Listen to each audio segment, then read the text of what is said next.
আরে তুমি তো একটা পিচ্চি মেয়ে, তুমি বিয়ের কি বুঝবে? বিয়ের পর স্বামীর সাথে কি করতে হয় তুমি জানো?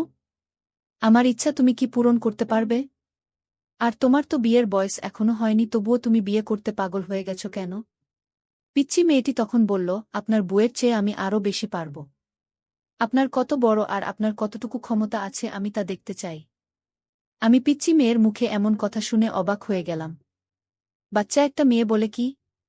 মেয়েটা আরও বলল, আপনি আমাকে বিয়ে করে দেখেন আমি কি করি। আমি তখন পিচ্চি মেয়েটাকে বললাম, ঠিক আছে, আমি তাহলে বিয়ের আগে তোমার একটা পরীক্ষা নিতে চাই। যদি পাশ করো তাহলে তোমাকে আমি বিয়ে করব। মেয়েটা বলল, আপনার যে কোনো পরীক্ষায় পাশ করতে পারব। তারপর আমি পিচ্চি মেয়েটাকে নিয়ে হোটেলে গেলাম। পিচ্চি মেয়েটার ধারণ ক্ষমতা দেখে আমার তো বিশ্বাস হচ্ছে না। কিভাবে পারল বাচ্চা একটা মেয়ে হয়ে? বন্ধুরা, সম্পূর্ণ গল্পটা শুনলে আমি শিওর বলতে পারি তোমার পানি চলে আসবে। তাই তোমাদের পায়ে ধরে বলি, প্লিজ অন্তত আজকের গল্পটি শেষ পর্যন্ত শুনো। তাহলে আর কথা না বাড়িয়ে পুরো ঘটনাটা তোমাদের বলি। 2 দিনের ছুটিতে বাসায় এসে মন খারাপ করে বসে আছি আমি। কারণ যাকে আমি মামাতো বোন হলেও নিজের বোন বলে জেনে এসেছি ছোটবেলা থেকে, সেই পিচ্চি মামাতো বোনের সাথে আমার মা আমার বিয়ে ঠিক করেছে। আর মা বলছে বিয়ে না করলে সে নাকি মরে যাবে। আচ্ছা, আমার পরিচয়টা দেই, আমার নাম মেহেদী হাসান নিলয়। বিসিএস প্রশাসন ক্যাডারের সহকারী কমিশনার পদে সেই 418 জনের মধ্যে একজন। যেখানে সরকারি চাকরি মানে সোনার হরিণ, সেখানে বিসিএস ক্যাডার হল হীরার খনি। না, এটা আমার মতামত নয়। আমি বিসিএস পাওয়ার আগেও যেমন সাধারণ ছিলাম এখনও তেমনি আছি। তবে মানুষ জনের ভাবসাবে নিজেকে অসাধারণ ভাবতে হয় খানিকটা। ভেবেছিলাম এবার মাকে মালিহার জন্য রাজি করাব। কিন্তু যখনই আমি মালিহার কথা তুললাম সাথে সাথে মায়ের চেহারা আগুনের মতো জ্বলে উঠল।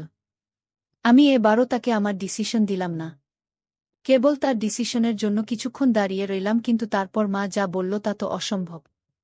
আমার পিচ্চি মামাতো বোনকে আমি বিয়ে করব কিনা সেটা নিয়ে আমার মায়ের মাথা ব্যথা নেই। আমার মায়ের মাথা ব্যথা হলো একজন 27 বছর পার হওয়া মেয়ের সাথে আমার বিয়ের কথা ভাবতে পারাটা মায়ের কাছে অসম্ভব বলে মনে হতো। মালিহার সাথে সম্পর্কের প্রায় 6 বছর হতে চল। এই 6 বছরে মালিহা আমার অসীম অবহেলা সহ্য করেও আমাকে ভালোবেসেছে। আমি রাতের পর রাত তাকে বলেছি, আমি পড়া শেষ করে তোমাকে ফোন দিচ্ছি, এখন রাখো। তারপর আমি পড়তে পড়তে ঘুমিয়ে গিয়েছি। সে তার মতো আমার ফোনের অপেক্ষায় থেকেছে। এসব তো বলছি কলেজ শেষ করার পরের গল্প, তার আগেও এমন অনেক ঘটনা আছে যা এই মেয়েটা মুখ বুজেই সয়ে গেছে। কেবল এতটুকুই বিশ্বাস রেখে দিন শেষে আমি মালিহার। সে বয়স বাড়িয়েছে শুধু আমার জন্য, তার বাবার শাসন, মায়ের রাগ আর অনেকগুলো বিয়ের সম্বন্ধ। বয়স পার হয়ে যাওয়ার দোহায় কোনো সমস্যা দেখিয়ে সে আমাকে ধরে রাখতে চায়নি। বরং সবসময় আমি যেটা পারবো না বলছি মালিহা বলছে, আমি জানি তুমি পারবে। মালিহার কিছু কারণে আমি তাকে উপেক্ষা করতে পারিনি। অনেকবার তার কথা ভেবে তাকে বলেছি, তুমি বিয়ে করে নাও। মালিহার সেই এক কথা, বিয়ে করলে তোমাকেই করব, নয়তো বিয়ে করব না। এই কথাটা অনেকটা স্বস্তি দিত আমাকে। আজকাল সে আমার উপেক্ষা সহ্য করে অবহেলা মেনে নেয়। যেতে চাইলে আটকায় না, কল না ধরলে আর পরে কল দেয় না। 6টা বছর অপেক্ষা করতে করতে মেয়েটার অপেক্ষা করার মতো কঠিন একটা রোগ হয়ে গেছে মনে হয়। আমি জানি মেয়েটা কষ্ট পায়, দিন রাত কাঁদে, সমাজের মানুষের কথা, বাড়ি থেকে বিয়ের চাপ, সবটা হাসিমুখে মেনে নিয়ে মেয়েটা খুব ক্লান্তি বোধ করে। মাঝে মাঝে আমাকে বলে, নিলয়, কিছু কথা ছিল। আমি জানি কি কথা, তবে মায়ের আপত্তির কথা বারবার তাকে শোনাতেও ভাল লাগে না আমার। তাই প্রায় দিন তার কল রিসিভ করি না। হঠাৎ একদিন কল করে বলি, আর বলো না মালিহা, একদিন খুব ব্যস্ত ছিলাম। তারপর সে নরমভাবে বলে, আমি জানি তো, বিসিএস ক্যাডারের অনেক রকমের ব্যস্ততা থাকে। যাই হোক, পরের ক্লাসের জন্য বসে আছি। সময় হয়ে গেছে, রাখছি বলে ফোন কেটে দেই। সে আর কথা বাড়ায় না। আগে ঢাকা থেকে বাড়িতে আসলে তার জন্য সময় বের করে দেখা করতাম। আজকাল সেটাও কমিয়ে দিচ্ছি। মায়ের কিছু কথার প্রভাব আমার উপরেও পড়ে গেছে। 27 বছরের একটা মেয়ের জন্য বিশাল ব্যাপার। এখন আর মালিহাকে আমার ভালো লাগে না তেমন। আগে তাকে দেখার জন্য যে আমি ছটফট করতাম, সেই আমি আজকাল তাকে দেখতে চাই না কেন? নাকি টাকা ইনকাম আর ক্যারিয়ার হওয়ার পরে মানুষের চিন্তাভাবনা আচমকাই বদলে যায়? আজকাল এসব আজব চিন্তা ভাবনা মাথায় ঘুরতে থাকে সবসময়, কিন্তু সেসবকে আমি সময় দিই না ঘাড়ে চড়ে বসার। একটা সুকটান দেওয়ার তাগিদে বাসা থেকে বের হলাম। তারপর অনেক দিন পরে এক মুহূর্তের জন্য মালিহাকে ছাড়া অন্য কাউকে নিয়ে ভাবতে শুরু করলাম। আকাশ মেঘলা হয়ে আসলো, হয়তো একটু পরেই বৃষ্টি শুরু হবে। আমি স্কুলের পাশের মাঠে বসে একা একা অন্য কাউকে নিয়ে ভাবছি। স্কুল ছুটির পরে বৃষ্টিতে কত ভিজেছি আমরা। এটা আমার মনে পড়তো না কিছু ছেলেমেয়েকে দেখেছি ভিজতে ভিজতে বাসার দিকে যেতে। একটা বেনি করা মেয়ের দিকে চোখ যেতেই তার লাজুকতা দেখে বুঝলাম পাশের ছেলেটাকে সে অনেক ভালোবাসে। কিন্তু এই মেয়েটা কি জানে প্রতিষ্ঠিত হওয়ার পরে ছেলেটাকে ছেড়ে দেবে? এটা ভেবে আমার কিছুটা মন খারাপ হয়ে গেল। তারপর মনে হলো আচ্ছা, আমিও তো একই কাজ করেছি। অতঃপর আর সেখানে বসে থাকলাম না। ঘড়িতে সময় তখন ৩টা। মালিহাকে এখন স্কুলে গেলে পাওয়া যাবে। আমি সোজা ওর স্কুলের উদ্দেশ্যে চলে গেলাম। স্কুলে ও চাকরি করে আজ প্রায় ৫ বছর। গেটের সামনে রিকশা থামতেই মালিহার সাথে আমার চোকাচোকি হল। ইশারায় বললাম, উঠে বসতে। তারপর তার দিকে চোখ ফেরাতেই প্রথমবারের মতো উপলব্ধি করলাম চোখের নিচে কালো দাগগুলো। এগুলো যেন সাক্ষী তার রাতের পর রাত না ঘুমানোর। তারপর তার দিকে যতবার তাকালাম কেবল মনে হতে লাগল, এই মেয়েটাকে তো একসময় অনেক ভালোবাসতাম। এর জন্যই তো পাগলামো করতাম। তাহলে রিকশায় পাশাপাশি বসেও আজ আমাদের এত দূরত্ব কেন? মালিহা এখন আর আমার সাথে কথা বলা, দেখা করা, ফুচকার আবদার এসবের জন্য জেদ করে না কেন? রিকশাটা মালিহার বাড়ির সামনে থামাতে বললাম, ও কিছুই বলল না, নেমে গেল। আমি বললাম, আজ সন্ধ্যায় রিকশায় ঘুরব, নীল শাড়িটা পরে রেডি থেকো, নিতে আসব। এবার মালিহা মুচকি হেসে বলল, অপেক্ষা করব। তারপর বাড়ির ভিতরে চলে গেল। আমি বাসায় এসে একটা ঘুম দিলাম, কারণ আপাতত মাথা কাজ করছে না, তাই একটা ঘুম দরকার। প্রায় ৮টা বাজে। ঘুমের ভাবটা কাটতেই আবারও ফোন বাজতে লাগল। ফোন ধরে বললাম, বলো। এমন কেন করো নিলয়? কি করলাম? তোমার আসার কথা ছিল না? সরি, ঘুমাচ্ছিলাম। ৫টা মিনিট আসছি বলে কেটে দিলাম। তারপর মালিহার দেওয়া খুব পছন্দের সাদা পাঞ্জাবিটা গায়ে দিলাম। ঘর থেকে বের হতেই মায়ের সামনে পড়লাম। তারপর মা বলল, ফকিরের বাচ্চা, এত কাপড় চোপড় থাকতে ওই ফালতু মেয়ে দেওয়া পাঞ্জাবিটাই তোর গায়ে দেওয়া লাগবে কেন? কোথায় যাবি তুই? মা টেবিলে প্লেট রাখতে রাখতে বলল, বাসায় মানুষ আসবে, তাই একটু পরে বের হ। আমি বললাম, বড় আপা আসবে নাকি? মা বলল, তোর মামিরা আসবে, তোর তো ছুটি নাই, তাই আজকে রাতে বিয়ের কাজটা করে নিতে চায়। আমি অবাক হলাম, তবে কিছু বললাম না। আবার রুমে এসে কিছুক্ষণ বসে থাকলাম। তারপর মালিহাকে কল দিয়ে বললাম, তোমার ছবি নিয়ে বের হও, আর তোমার ভোটার আইডিটা একটু দরকার আছে, নিয়ে এসো মনে করে। ও বিশেষ কিছু জানতে চাইল না, শুধু বলল, আচ্ছা। তারপর আমি এখন ওকে নিয়ে কাজী অফিসে বসে আছি। কাগজপত্র ঠিক হলেই আমরা বিয়ে করব। মালিহার চোখে মুক্তা ঝরা হাসির ঝলকানি আজ যেন একটু বেশি সুন্দর লাগছে। একদম পরীদের চেয়েও বেশি সুন্দরী। বিয়ে কাজ শেষ করে আমি মালিহাকে নিয়ে বাড়ি ফিরলাম। দরজায় দাঁড়াতেই সবাই আমাদের দেখে অবাক দৃষ্টিতে তাকিয়ে রইল। মা ওকে দেখেই যাতা বলা শুরু করে দিল। বড় আপা এগিয়ে এসে মালিহাকে বাড়ির ভিতরে সোফায় নিয়ে বসাল। তারপর আপা বলল, এতদিনে একটা কাজের কাজ করেছিস ভাই। মা আপার কথায় অগ্নিমূর্তির ন্যায় বিগড়ে গেল। তারপর মা আবারও মালিহাকে বকতে লাগল। তখন আমি বলা শুরু করলাম, মা, এই যে তোমার বড় মেয়ে, তার বয়স কত করে বিয়ে দিয়েছিলে যেন? ২৬। তাও নাকি আপা তোমার কাছে ছোটই ছিল? পাড়া প্রতিবেশী কিছু বললে তার উপরে ঝাঁপিয়ে পড়তে তুমি। অথচ আপার কত কত বিয়ে ফিরে গেছে, মনে আছে তোমার? তবুও তুমি বলতে আমার মেয়ে এখনো বুড়ি হয়নি, ওর আরও ভালো ঘরে বিয়ে দেব। তারপর একদিন আবার বিয়ে হয়ে গেল। তখনও তোমাকে বলতে শুনতাম মেয়ে তাকে আরও কিছুদিন রাখতে পারতাম। তোমার মেয়ে ২৫ বছর বয়সেও তোমার কাছে খুকি ছিল। অথচ কথাটা যখন তোমার ছেলের ঘাড়ে এসে পড়ল তখন অন্যের মেয়েটা বুড়ি। আজকে যদি আমি ভালো পজিশনে না থাকতাম, ভালো টাকা বেতন না পেতাম, তখনও কি তোমার মতবাদ এমনই থাকত? কই, আজ থেকে ৫ বছর আগে যখন ওকে তোমার সাথে পরিচয় করিয়ে দিলাম তখন তো তুমিই ওকে বলেছিলে এমন চাঁদ মুখ কেউ পছন্দ না করে থাকতে পারে। তাহলে আজকের সেই পছন্দের মেয়েটাকে তোমার কাছে বড়ই অসুন্দর লাগে কেন? সেই মুখেই আজ বয়সের ছাপ পড়ছে বলে লাগে? কারণ আজ তোমার ছেলে প্রতিষ্ঠিত, নাকি তুমি কয়েক হাজার টাকার মুখ বেশি দেখছ বলে? বেশি কিছু চাইনি মা, মেয়েটা আমার জন্য অনেক কষ্ট সহ্য হয়েছে। একজন মেয়ের বিয়ের বয়স ১৮ পেরোতেই হয়ে যায়। সেখানে মেয়েটা আমার এত অবহেলা, অবজ্ঞা, উপেক্ষা সয়ে থেকে গেছে। শুধু তোমার নয়, তোমার মতন অনেকের কাছেই তাকে শুনতে হয়েছে। এমনকি সেই তালিকায় তার পরিবারও রয়ে যায়। ওকে আমার জন্য মেনে নিও মা। মন থেকে মেনে নাও, নয়তো এই সাংসারিক আগুনে আমরা সবাই পুড়ে যাব। মেয়েটা অনেক স্বপ্ন নিয়ে ঘর ছেড়েছে। মা মেনে নাও বলে পায়ে বসে গেলাম। আমার দেখাদেখি মালিহা এসে মায়ের পায়ের কাছে বসে পড়ল। মা কিছুক্ষণ চুপচাপ দাঁড়িয়ে থেকে আপাকে বলল মামিদের খাইয়ে দিতে, তারপর মা তার রুমে চলে গেল। আমরা আরও কিছুক্ষণ ওভাবে বসে থেকে নিজেদের দিকে হতবাক হয়ে তাকিয়ে রইলাম। প্রায় 4 মাস কেটে গেছে বিয়ের এখন, আর আমি মালিহাকে অবহেলা করি না। মালিহা আবারও আগের মতো বুক গিয়ে দিনভরের গল্প শোনায়। মা কি বলল, কি করল এইসব? আমি প্রায় বলি ঢাকায় আসল সংসার করি। তার এক কথা আমার সংসার ফেলে যাওয়া সম্ভব না। মালিহা একটু চোখের আড়াল হলেই, মালিহা মা কই গেলি বলে বাড়ি মাথায় তুলে রাখে। তেলচুন পান সব কিছুতেই আমি, তাহলে বলো এমন সংসার ছেড়ে কোথাও যাওয়া যায়? আমি কেবল হাসি আর মনে মনে ভাবি এই মেয়েটাকে ঠকালে আমি যে নিজেই ঠকে যেতাম। তার কিছুদিন পর আমার মামি বাড়িতে এসে জোরে জোরে চিল্লাতে লাগলো আর বলতে লাগলো, আমার মেয়ের সাথে বিয়ের কথা ছিল আর আজ তোমার ছেলে একটা বয়স্ক মেয়েকে বিয়ে করে এনেছে। আমি কিছুতেই মেনে নিতে পারি না। আমার মেয়ে কি কম সুন্দর নাকি এবার লেখাপড়ায় 5 পয়েন্ট পেয়েছে? হয়তো তার বয়স কম দেখায়, বাচ্চা মেয়ে তো কি হয়েছে? এর চেয়েও কম বয়সী মেয়েরাও সংসার করছে। মামির মুখে এরকম কথা শুনে আমি অবাক হয়ে গেছি। আমার মাকে বলছে তুই আমার ভাইয়ের বউ হয়ে আমার সাথে এরকম বেইমানি করতে পারলি? মা বলল আমি তো বেইমানি করিনি। আমার ছেলে ভালোবেসে বিয়ে করেছে, আমার ছেলের পছন্দের বাইরে তো আমি কিছু সিদ্ধান্ত নিতে পারি না। মামি বলল তাহলে আগে কেন কথা দিয়েছিলেন? এখন তো আমার মেয়ে খাওয়া দাওয়া ছেড়ে মরতে বসেছে। মা বলল এখন আর কি করার আছে আমার, বলতো তুই তোর মেয়েকে বোঝা। মামি বলল আমার মেয়ের যদি কিছু হয় তাহলে আমি কিন্তু মা ছেলে কাউকে ছাড়ব না। মামির মুখে এরকম কথা শুনে আমি একটু চিন্তায় পড়ে গেলাম। আমি জানি এখন আমার বড় চাকরি হয়েছে তো তাই মামি আর লোভ সামলাতে পারছে না।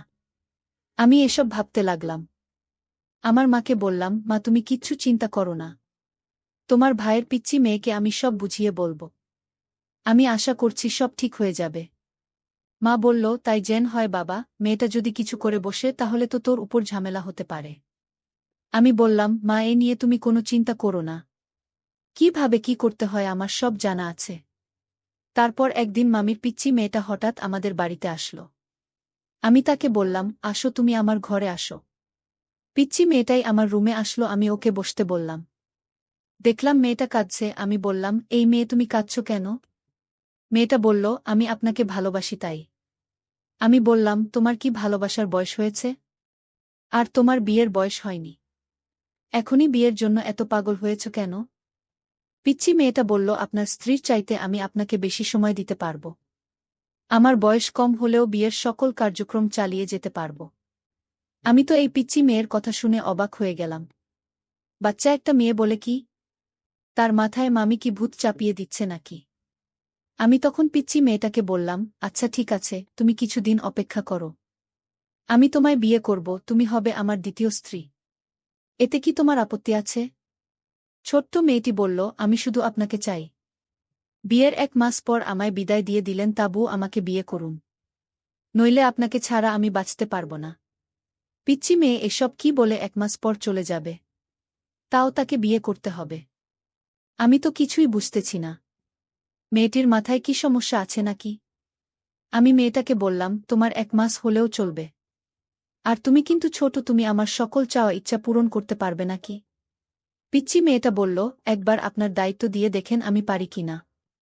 মেয়েটির প্রত্যেকটা কথা আমার কাছে অদ্ভুত বলে মনে হচ্ছে। ছোট্ট মেয়ের মুখে এসব কথা মানায়? আমি বললাম ঠিক আছে, আমি তোমাকে পরীক্ষা করতে চাই। মেয়েটা বলল কি পরীক্ষা করবেন? আমি বললাম আমি যে তোমাকে বিয়ে করব সেটা আপাতত আমার স্ত্রীকে জানানো যাবে না। বিয়ে হয়ে গেলে পরে জানলে কোনো সমস্যা নাই। কিন্তু আগে যদি তুমি আমার পরীক্ষায় পাশ করতে পারো তাহলে আমি তোমাকে বিয়ে করতে পারব। মেয়েটি বলল কি পরীক্ষা? আপনি যে পরীক্ষা দেবেন সেই পরীক্ষায় পাশ করতে পারব। আমি বললাম তাহলে তুমি আমার সাথে একদিন দূরে এক হোটেলে যেতে হবে।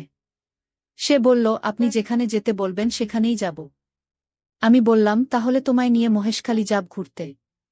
সে খুব খুশি হয়ে বলল ঠিক আছে। আমি পরের দিন তাকে মহেশখালী ঘুরতে নিয়ে গেলাম।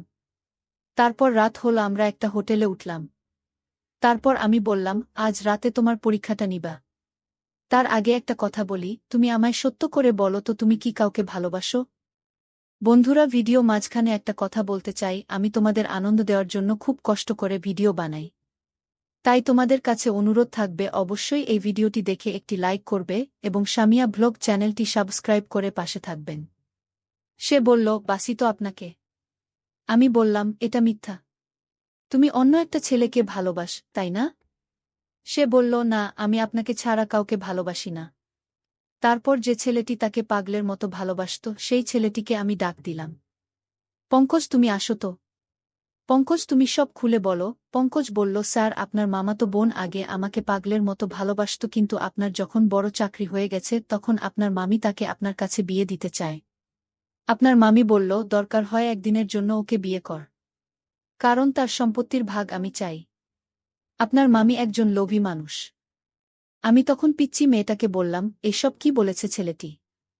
পিচ্চি মেয়েটি বলল, আমার কোনো দোষ নাই, সকল দোষ আমার মায়ের, কারণ আমি মায়ের পরামর্শে আমি আপনার সাথে বিয়ের নাটক করতে বাধ্য হয়েছি। আপনি আমাকে ক্ষমা করে দেন। আমি ছোট্ট মেয়েটাকে বললাম, আমি তোমায় মাফ করতে পারি। তবে আমি তোমাকে 2 বিঘা জমি তোমার নামে বিক্রি করে দিলাম। আর সেই টাকাটা দিয়ে তোমরা দুজন বিয়ে করে সুখে থাকো। আমি বুঝি ভালোবাসার কি মর্ম। ছোট্ট মেয়েটি বলল, আপনি আমাকে ক্ষমা করে দেন। বন্ধুরা, আজকের গল্পটি কেমন লাগলো তা অবশ্যই কমেন্ট করে জানাতে ভুলবে না। আর এরকম নতুন নতুন গল্প পেতে আমাদের সামিয়া ব্লগ চ্যানেলটিকে সাবস্ক্রাইব করে পাশে থাকবে। আমার মামা যখন রাতের শিফটে কাজে থাকত, তখন আমি আমার মামার বাড়িতে একা থাকার সুযোগ পেয়েছিলাম। মামি তখন ঘুমাচ্ছিল একটি কালো পোশাক পরে। মামির কালো পোশাকের দিকে তাকিয়ে আমি কিছুটা বিচলিত হয়ে পড়েছিলাম। তাকে অনেক সুন্দর লাগছিল, কিন্তু নিজেকে শান্ত রাখার চেষ্টা করলাম। মামি 2 মেয়ে, তারা দেখতে অসম্ভব সুন্দর। তারা আমার বয়সী। তারা আমাকে খুবই ভালোবাসত এবং আমাদের মধ্যে বন্ধুত্বপূর্ণ সম্পর্ক ছিল। একদিন রাতে মামি আমাকে তার রুমে ডাকল। তখন মামা বাড়িতে ছিল না। আমি মামির রুমে গিয়ে দেখি মামি আর তার 2 মেয়ে সেজেগুজে আমার জন্য অপেক্ষা করছিল। আমাকে আসতে দেখে মামি আর তার 2 মেয়ে আমাকে। বন্ধুরা, গল্পগুলো ভাল লাগলে ভিডিওটি লাইক, শেয়ার এবং চ্যানেলটি সাবস্ক্রাইব করো প্লিজ। এমন পরিস্থিতিতে একা পুরুষ হয়ে সেই বাড়িতে থাকা কিছুটা কঠিন ছিল। কারণ বাড়িতে শুধু আমি একাই পুরুষ আর 3 জন মেয়ে মানুষ ছিল। মামি এবং তার মেয়েরা বেশ গোপনীয়তার সাথে তাদের জীবন যাপন করত। তাদের রুমের দরজা প্রায় বন্ধ থাকত এবং তারা নিজেদের মধ্যে সময় কাটাতে বাইরের কারো সাথে মিশত না। বাড়িতে অন্য কোনো ছেলে ছিল না।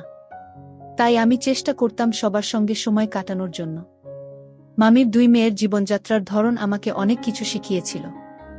একবার মামি বলেছিলেন, তারা নিজেরা সময় কাটাতে ভালোবাসে এবং নিজের মতো করে থাকতে পছন্দ করে।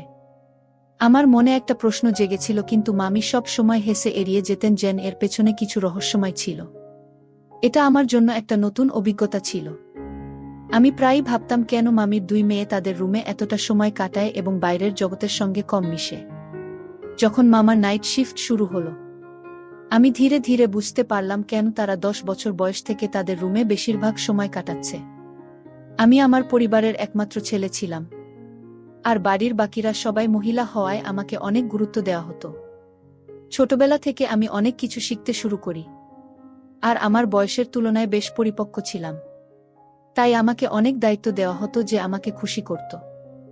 আমার মামা যখন নতুন চাকরি পেলেন, তখন তিনি খুশি হয়ে মিষ্টি নিয়ে জানালেন যে তিনি রাতের শিফটে কাজ করবেন। আর সেই সময়টাতে মামি ও তার মেয়েরা বাসায় একা থাকবে। তখন আমার উপর একটা গুরুত্বপূর্ণ দায়িত্ব অর্পণ করা হলো, তাদের দেখাশোনা। আমি মামাকে আশ্বস্ত করে বললাম, চিন্তা করবেন না, আমি সব দায়িত্ব ভালোভাবে পালন করব। আমার কাজটা খুব একটা কঠিন ছিল না, শুধু মামার বাড়িতে রাতে থাকা। এতে করে আমার পরিবারের সদস্যরা আমার অনেক প্রশংসা করত। সবাই জানত যে আমি আমার মামার অনুপস্থিতিতে দায়িত্ব পালন করছি। তাই আমাকে সবাই সম্মান করত। তবে আমি জানতাম না যে এই দায়িত্ব পালন করা কতটা চ্যালেঞ্জিং হতে পারে। কারণ আমাকে 3 জন যুবতীর সঙ্গে এক ছাদের নিচে সময় কাটাতে হতো। তবু আমি মামাকে আশ্বস্ত করে বললাম, আপনার চিন্তা নেই, আমি ঠিকভাবে সব সামলাব। আমার মামা সবসময় বলতেন, সুজয় এখন বড় হয়ে গেছে। 16 বছর বয়সে আমার কাঁধে অনেক বড় দায়িত্ব এসে পড়েছিল, যা আমার জন্য বেশ কঠিন মনে হতো।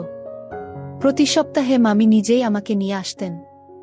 কিন্তু ধীরে ধীরে কিছু পরিবর্তন হতে শুরু করে। রাতে মামির বাড়িতে যাওয়ার কথা ভেবে আমি কিছুটা দুশ্চিন্তাগ্রস্ত হয়ে পড়তাম, কারণ পরিস্থিতি অস্বস্তিকর হতে শুরু করেছিল। যখন আমাকে রাতে থাকার জন্য মামির বাড়িতে পাঠানো হতো, আমি শুরুতে কিছুটা অস্বস্তি বোধ করতাম, কারণ সেখানে রাত কাটানো আমার পক্ষে সহজ ছিল না। আমার মা সবসময় বলতেন, তুমি পরিবারের একজন সদস্য, তোমার প্রিয়জনদের যত্ন নিতে হবে। সেই দায়িত্ব আমি মেনে নিলাম এবং আর পিছিয়ে আসতে পারলাম না। মামির বাড়িতে যাওয়ার পর আমি অনুভব করতাম যে তিনি আমাকে তার নিজের ছেলের মতো দেখতেন এবং আমাকে ভালোবাসতেন। তবে মাঝে মাঝে তার কিছু আচরণ আমাকে অস্বস্তিকর করে তুলত। তিনি প্রায় অভিযোগ করতেন যে মামা তাকে যথেষ্ট সময় দেন না এবং তার সাথে ঠিকভাবে কথা বলেন না। কিন্তু আমি এসব ব্যাপারে কখনো হস্তক্ষেপ করিনি, কারণ আমি তখনও কম বয়সী ছিলাম এবং বুঝতে পারতাম না। মামি সবসময় আমার সামনে পাতলা নাইট ড্রেস পরে আসত, যা তাকে আরও সুন্দর লাগত। জানি না কেন তিনি এমনটা করেন। আর তার মেয়েরা তো আরও শর্ট ড্রেস পরে বাড়িতে ঘোরাফেরা করে, যা আমাকে অস্বস্তিতে ফেলে দিত। মামির সাথে আমার সম্পর্ক ভালো ছিল, আর মামা সব সময় বলতেন, বাড়িতে ঘুমাতে যাও, সবার খেয়াল রেখো। আমি তখন এই দায়িত্ব নিয়ে মামি বাড়িতে যেতাম। মামি হাসতে হাসতে বলতেন, আমাদের বাড়িতে বালিশের অভাব নেই, তুমি তোমার বালিশ নিয়ে এসো না। আমি হাসি মুখে বলতাম, আমি আমার বালিশই ভালো ঘুমাই। বয়সের কারণে তখন অনেক কিছুই বুঝতে পারতাম না, কিন্তু ধীরে ধীরে যখন বড় হতে লাগলাম মামির বাড়িতে কিছু অদ্ভুত বিষয় লক্ষ্য করতাম। মাঝে মাঝে রাতের বেলায় কিছু শব্দ শুনতাম যা আমার ঘুমের ব্যাঘাত ঘটাত। আমি ভাবতাম এই শব্দগুলোর পেছনে কি কারণ থাকতে পারে। মামা তো বাড়িতে নেই, তাই আমি কোনো সিদ্ধান্তে পৌঁছাতে পারতাম না। মামার বাড়ি আমার জন্য এক ধরনের অদ্ভুত অস্বস্তিকর পরিবেশ সৃষ্টি করেছিল, যেখানে শান্তিতে থাকা আমার পক্ষে কঠিন ছিল। তার মধ্যে আবার মামি আর তার 2 মেয়ে আমার পিছনে লেগে আছে। যাই হোক, আমি মামির বাড়ির কিছু অদ্ভুত আওয়াজ শুনে কৌতূহলী হয়ে পড়েছিলাম, কিন্তু আমি জানতাম যে অন্যের ব্যক্তিগত ব্যাপারে নাক গলানো উচিত নয়। তাই আমার প্রশ্নগুলো নিজের মধ্যে রেখেছিলাম এবং মামি বা তার মেয়েদের সাথে এই বিষয়ে কথা বলিনি। সত্যি বলতে মামির বাড়ির পরিবেশ আমাকে কিছুটা অস্বস্তিকর করে তুলেছিল। ছোটবেলা থেকেই আমার মা আমাদের স্বাধীনতা এবং শালীন পোশাকে শিক্ষা দিয়েছিলেন, যা আমাদের পরিবারের একটি সাধারণ রীতি ছিল। কিন্তু মামি আর মামির মেয়েরা এসব বিষয়ে তেমন গুরুত্ব দিত না, যা আমাকে ভাবিয়েছিল। মামির মেয়েরা প্রায় ঘরের হালকা পাতলা পোশাকে ঘুরে বেড়াত। মাঝরাতে পানি খেতে গেলে তাদের এমন কিছু আচরণ আমার কাছে অদ্ভুত মনে হতো, কারণ আমি তাদের বাড়ির ড্রয়িং রুমে ঘুমাতাম। তারা কেউ রাতে রুম থেকে বের হলে আমার চোখে পড়ত। আমি জানতাম না কিভাবে সব পরিস্থিতির মুখোমুখি হতে হবে, তাই যখনই তারা আমার সাথে রাতে কথা বলার চেষ্টা করত, আমি ঘুমের ভান করতাম। বয়সের কারণে তাদের এই আচরণে আমার মনে নানা রকমের আবেগ জেগে উঠত, কিন্তু আমি সেগুলো জমিয়ে রাখতাম। একদিন রাতে মামি আমাকে দুধ খেতে দিয়ে বললেন, এটা খাও, তারপর ভালোভাবে ঘুমাও। আমি দুধ খেয়ে রুমে ফিরে গেলাম, কিন্তু তখনও কিছু অদ্ভুত শব্দ শুনতে পেলাম। ফ্যান বন্ধ করে দেওয়ার পর শব্দগুলো আরও পরিষ্কারভাবে শোনা যাচ্ছিল, যা আমাকে কিছুটা বিচলিত করে তুলল। আমি ভাবতে শুরু করলাম, এখানে কি ঘটছে? আমি তখন নিজেকে শান্ত করার জন্য একটু হাতাহাতি শুরু করলাম। অজান্তেই আমি মামির মেয়েদের রুমের কাছে চলে এলাম এবং দরজার কাছে থেমে গেলাম। শব্দগুলো মনোযোগ দিয়ে শুনে আবার কিছুটা ভয় পেয়ে গেলাম। এই পরিস্থিতি আমাকে চিন্তায় ফেলে দিল, কিন্তু আমি বুঝতে পারছিলাম না আসলে কি হচ্ছে। তখন আমি নিজেই সিদ্ধান্ত নিলাম যে এসব নিয়ে আর চিন্তা না করে শান্ত থাকতে হবে, কারণ ঘরের ভেতরে কিছু দেখা যাচ্ছিল না। পরের দিন সকালে আমি আমার মাকে বললাম যে মামি বাড়িতে সময় থাকা খুব একটা সহজ নয়। আমি মনে মনে ঠিক করেছিলাম, এরপর থেকে মামির বাড়িতে ঘুমাতে গেলে সবকিছু ঠিকঠাক থাকবে, পরিবারের সবাই শান্তিতে থাকবে এবং আমি নিজেও যেন স্বস্তিতে থাকতে পারি। হয়তোবা রাতে আমরা সবাই নিজেদের কাজ নিয়ে ব্যস্ত ছিলাম। যখন ঘুমানোর সময় এল তখন আমি মামির ঘরের দরজার কাছে গিয়ে দেখলাম তার বড় মেয়ে মিনু আমাকে সোফায় বসে থাকা দেখে কিছুটা চমকে গেল। সে আমাকে দেখে জিজ্ঞেস করল, তুমি এখনো জেগে আছ কেন? আমি বললাম, ঘুম আসছে না। আর তুমি কেন জেগে আছো? মিনু একটু থেমে বলল, আমি শুধু পানি খেতে এসেছি। তার কথায় কিছুটা অস্বস্তি টের পেলাম, কারণ রোগীর মুখের ভাবটা যেন একদম আলাদা। আমি ভাবতে লাগলাম, সত্যিই কি সে শুধু পানি খেতে এসেছিল নাকি আরও কিছু? আমি রুমে একটি জগ এবং গ্লাস নিয়ে গেলাম। কিন্তু মিনুকে রান্নাঘরে কিছুক্ষণ কাটাতে দেখে আমার কৌতূহল আরও বেড়ে গেল। মিনু রান্নাঘর থেকে একটি ছোট জিনিস হাতে নিয়ে বেরিয়ে এলো এবং যখন দেখুন আমি তার দিকে তাকিয়ে আছি, তখন সে কিছুটা অস্বস্তি বোধ করল। তাই এই আচরণে আমার মনে প্রশ্ন জাগল, সে কি লুকোতে চাইছে? মিনু মুখের ভাবটা যেন বলছিল সে কিছু লুকোতে চাইছে। সে ক্লান্ত মনে হচ্ছিল এবং তার হাঁটাচলা এক ধরনের অন্যমনস্ক ভাব ছিল। আমি ভাবতে লাগলাম রান্নাঘরে সে কি এমন কিছু পেয়েছিল যা তাকে এত অস্বস্তিতে ফেলল। তার এই অস্বাভাবিক আচরণ আমাকে ভাবিয়ে তুলল। রাতে এসব ভেবে আমি ঠিকমতো ঘুমাতেও পারলাম না। আর ভোরবেলা মা আমাকে জিজ্ঞেস করলেন, তোমাকে কেন এত অস্থির লাগছে? মাকে বললাম, মামার বাসায় রাতে ঠিকমতো ঘুমোতে পারিনি। মা বললেন, মামার বাসা তো আমাদের নিজের মতোই, কেন তুমি সেখানে অস্বস্তি বোধ করছো? আমি মাকে আর কিছু বলতে চাইলাম না, কারণ জানতাম এতে কোনো লাভ নেই। সামনে 4 দিন সময় আছে, আমাকে যেভাবেই হোক সেখানে গিয়ে থাকতে হবে। রাতে আমি আবার খেয়াল করলাম, ফ্যান বন্ধ করলেই আশপাশে কিছু অদ্ভুত আওয়াজ শোনা যায়। আগের মতো সেই কণ্ঠগুলো আমার ঘুমে ব্যাঘাত ঘটাচ্ছিল। আর আমি ভাবছিলাম আসলে কি হচ্ছে। ফ্যান বন্ধ করে দিয়ে চেষ্টা করলাম, হয়তো এবার আমি ঠিকমতো আওয়াজের উৎসটা বুঝতে পারব। রাতের অদ্ভুত আওয়াজগুলো আমাকে বেশ ভাবিয়ে তুলেছিল। কি হতে পারে এসবের পেছনে? আমি আমার মামির বাড়িতে যখন গিয়েছিলাম, তখন এক অদ্ভুত পরিবেশ টের পেয়েছিলাম। কম্বল মুড়িয়ে শুয়ে থাকার সময় খেয়াল করলাম তুমি চুপচাপ ঘরের বাইরে উকি দিয়ে দেখলাম ঘুমিয়ে আছে কিনা। কিছু না বুঝেই সে সিঁড়ি বেয়ে ছাদে উঠল। তার এই আচরণ আমাকে কৌতূহলী করল। তার ছাদে যাওয়ার পিছনে কি কোনো বিশেষ উদ্দেশ্য ছিল, নাকি আমাকে কিছু বোঝাতে চাচ্ছিল? আমি জানতাম মামির মেয়েরা যদি কিছু ভুল করে এর দায়ভার আমার উপর পড়বে। তাই ঠিক করলাম আমি সতর্ক থাকব। মামা আমাকে দায়িত্ব দিয়ে গেছেন, তাই এটা পালন করাও আমার কর্তব্য। পরের রাতে যখন মিনু আবার ছাদে গেল, আমি তার পিছু নিলাম। বারান্দায় গিয়ে যা দেখলাম তা দেখে আমি চমকে উঠলাম। মিনু কিছু একটা করছিল যেটা আমার নজর এড়িয়ে যাচ্ছিল না। আমি তার সামনে দাঁড়াতে সে ভয় পেয়ে গেলে এবং ছাদ থেকে তাড়াতাড়ি নেমে এলো। আমি তাকে প্রশ্ন করলাম, তুমি এখানে কি করছো? তুমি ভয়ে ভয়ে বলল, তুমি কে আমার কাজ নিয়ে প্রশ্ন করার? যা করছো সেটা করো। তার আচরণে আমি হতবাক হয়ে গেলাম। তখনই সে হঠাৎ আমার পায়ের কাছে পড়ে গেল এবং অনুরোধ করল, বাবাকে কিছু বলো না, তুমি কিছু জানো না। তার এই কথা শুনে আমি থমকে গেলাম। কি এমন হতে পারে যার জন্য সে পায়ে পড়ে গেল?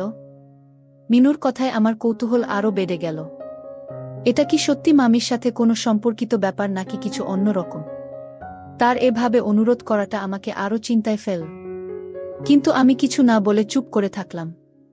বুঝলাম এই রহস্যের পিছনে আরও কিছু আছে যা আমি জানতে চাই। আমি নিজেকে খুব অস্থির অনুভব করছিলাম যখন তুমি আমার সামনে হাত জোট করে অনুরোধ করল, বাবাকে কিছু বলো না, এতে আমাদের অবস্থা আরও খারাপ হবে। সে আমাকে বলল, তুমি তোমার রুমে যাও আর কখনোই ছাদে আসবে না।